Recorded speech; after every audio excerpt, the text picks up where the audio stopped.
nagbabalik ang iyong lingkod. Ayan po, maaga po ako magluluto kasi aalis ako kaya naka-prepare na lahat. At ito po ay magluluto po ako ngayon ng 3 klaseng ulam kasi yung kapatid ng amo ko ay gusto niya ay lentil soup. Kaya ano yun po yun natin. Yan. Kulong-kulo na yung tubig ko sa bigas at saka sa macaroni. Inahin ko po yung macaroni. Ay, no. Lalagyan pala natin ng patatas kasi ang luto po dito ay iba. Sa atin hindi. Yan. Lagyan natin ng patatas. Sisabay po natin siya sa macaroni. Yan. Kulong-kulo na siya. Yan. Tapos,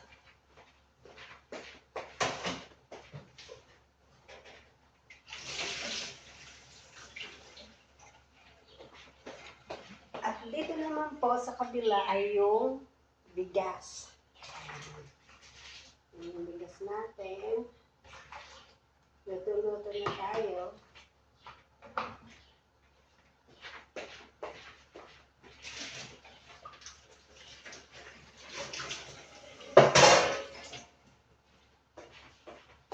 Yan. Habang po nagpapakulo tayo, ay asikasuin ko naman dito yung karne. Yung giniling na karne. Kasi freezer siya, inano ko na siya sa kawali para mano yung yelo. Ganito po siya, mga langga. Ayan. Inano ko na yung giniling dito. Ayan. Ito pa yung frozen. Ano siya, ice pa siya. Ito. Ayan. Habang nagano po ako nito ay nagpapakulo na ako ng tubig. Ayan yung sa macaroni at ito yung sa bigas. Ayan. At ito naman na sibuyas ay itatoppings po natin yan sa kanin mamaya. Kaya lalagyan po natin siya ng oil ulit.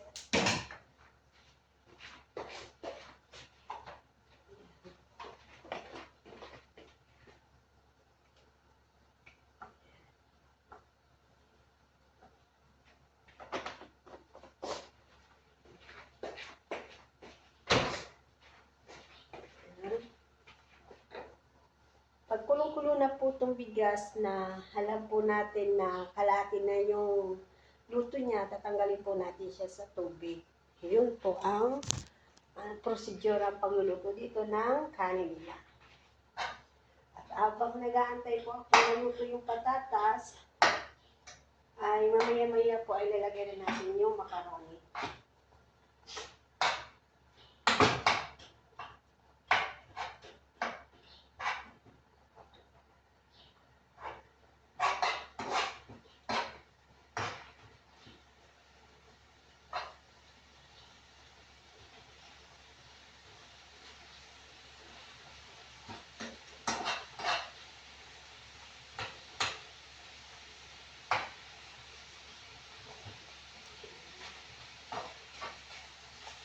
Inaalis pa lang natin po yung ano niya, yung ice.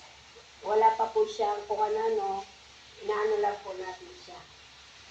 Kasi ganito ang procedure na pagluluto nila dito. Sa atin, inaaya muna natin sa tubig para maalis yung ice. Sa kanila, hindi. Gatso na po siya dito para dito na tinawin ang ice sa kawali. Ngayon, sunod ko na ilagay yung macaroni dito.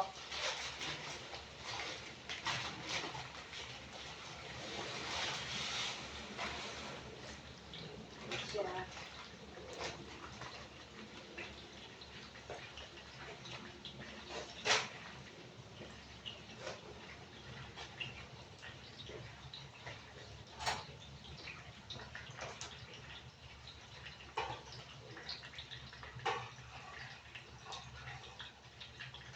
Yung sa bigas dito kumukulo.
Yan, okay na po to. Yan, okay na siya.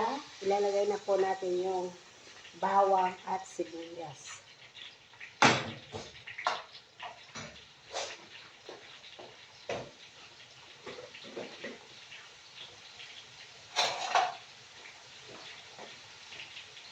Ito yung bawang.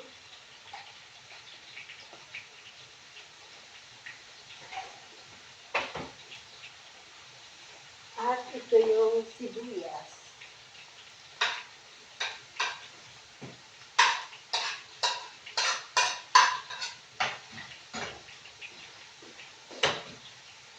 Ngayon, lagyan natin siya ng mantika.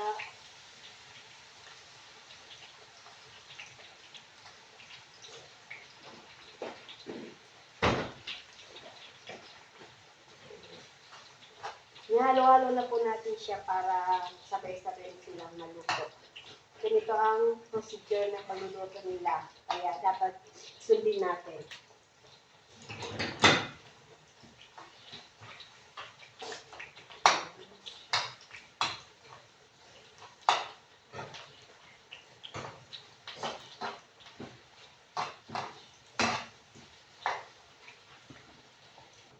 Ngayon, luto na po yung kanin. Kailangan natin tanggalin na dito sa tubig.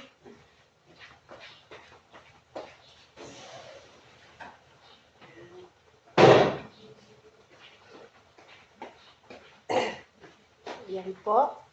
At ngayon ito yung magiging toppings natin. Ayan. Medyo lapit na siyang mag-brown. Ayan.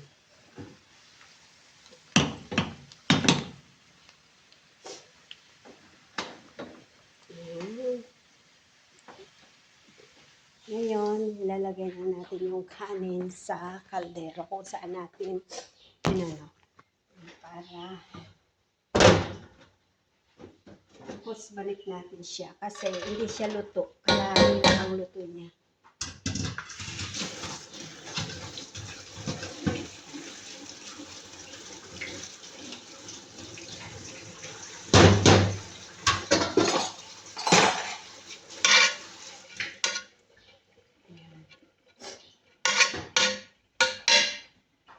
Ngayon, kukunin ko naman yung macaroni.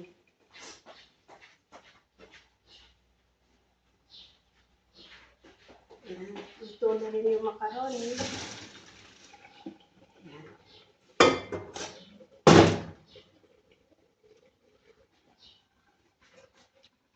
Yung, nilagay natin yung toppings na pinag-ano natin, yung sibuyas.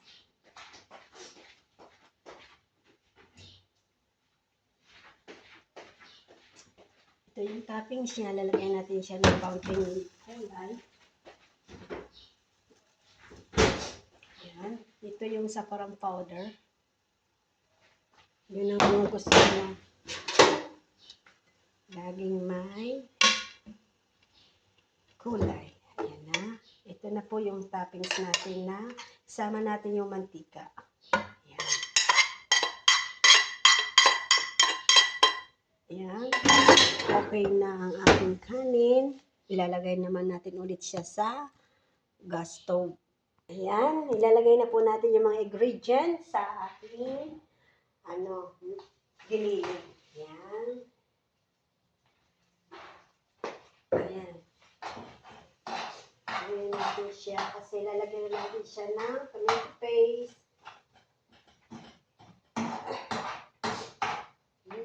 May sibuyas na naman ako dito kasi ilalagay ko siya sa lintel. Ayan. Sa request ng amo kong babae. Sa kapatid niya. Ayan. Tapos, lagay na po natin yung tomato paste para sa macaroni.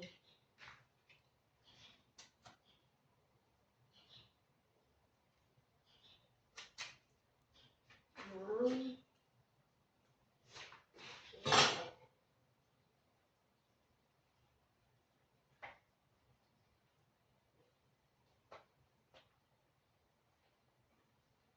Ilagay ko dito yung tomato paste, dalawa. kalahati kasi yun ang gusto ng alaga kong lalaki. Yung maraming tomato paste.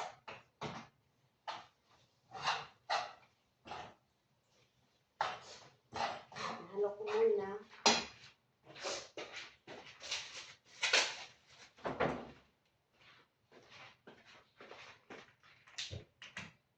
Yan.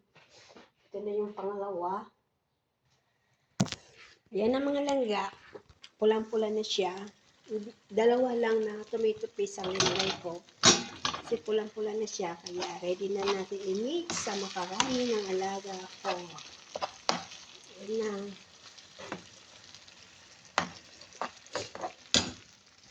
Ano po, ilalagay na natin yung ating bisa dito. Kasi dito ko nahalo. Ayan. Siya. Oops.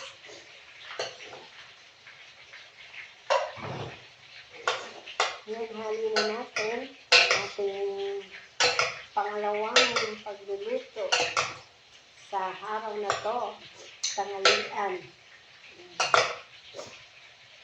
Ayan na, tapos na ang ating macaron. Ayan yung lentils. Ay ano natin yan mamaya, imamakin na. Tapos, yung inanda ko naman sa isa kong alaga na nilalagay ko sa sa oven. Ito na siya. Ayan, sa amo kong lalaki at saka sa alaga kong panganay. Ito yung mga nilagay ko, tomato paste at saka magic cubes, yung nila dito, ingredients. Ayan. Inano ko siya, tinunaw ko yung magic cubes sa mainit na tubig. Ayan. Ang sa ilalim nito ay patatas at saka yung bilog na sibuyas. Ayan.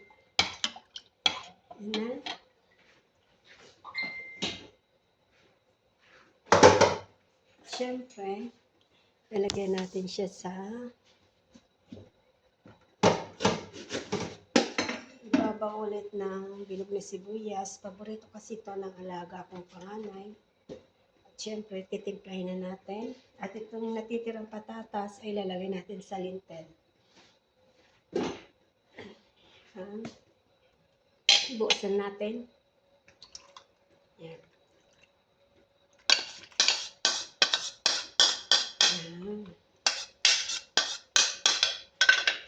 Lalagyan ko siya ng paminta sa ibabaw.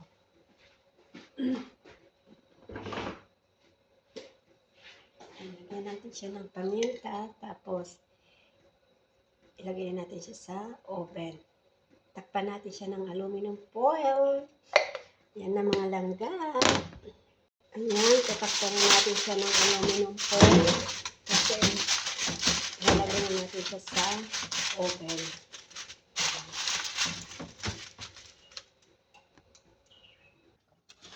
Yan. Ayan natin siya.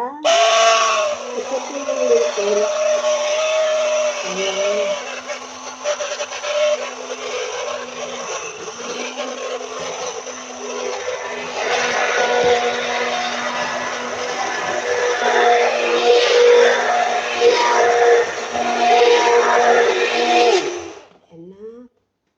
Okay na. Lalagyan natin siya ng patatas. Alisin natin yung bula. Ayan. Ito yung makin. Ayan, ilalagay na. Ayan yung mga langga. Ayan na yung ating lentils. At saka, ayan. Pinagyan ko na siya ng patatas. Kaunting tomato paste. Ngayon, ilalagay natin yung sibuyas. Ito po yung sibuyas kanina. At yung namang nakikita nyo ay igigisa ko po yung Baguio beans para sa akin po. Ayan. Ngayon lalagyan ko pala siya ng magic cubes. Makakalimutan. Ngayon, ilalagay na natin yung sibuyas na may magic cubes.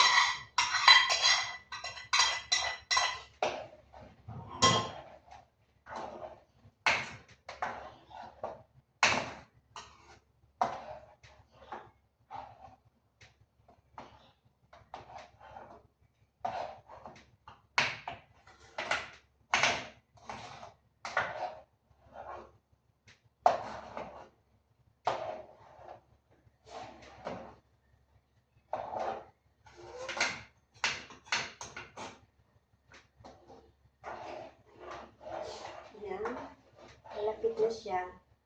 Luto na yung lentils ko, kaya lang yung patatas di pa luto. Ayan. Hello! Ayan, tapos na po ang aking lentil. Ayan. At ang aking linagay sa oven ay patapos na rin. Ayan siya. Init. Ayan. Ayan po, sa muli. Maraming salamat po sa inyong lahat. At ako po ay nagpapasalamat sa mga taong nag-suporta po sa akin at sa mga taong nanonood din. Ayan, maraming salamat po at huwag po tayo mawala ng pag-asa. Si Lord ang lagi nating kasama. Bye-bye at God bless po sa inyong lahat. Sa pangalawang pagkakataon po, mag-upload na naman ang inyong inlingkod. Ayan, bye-bye!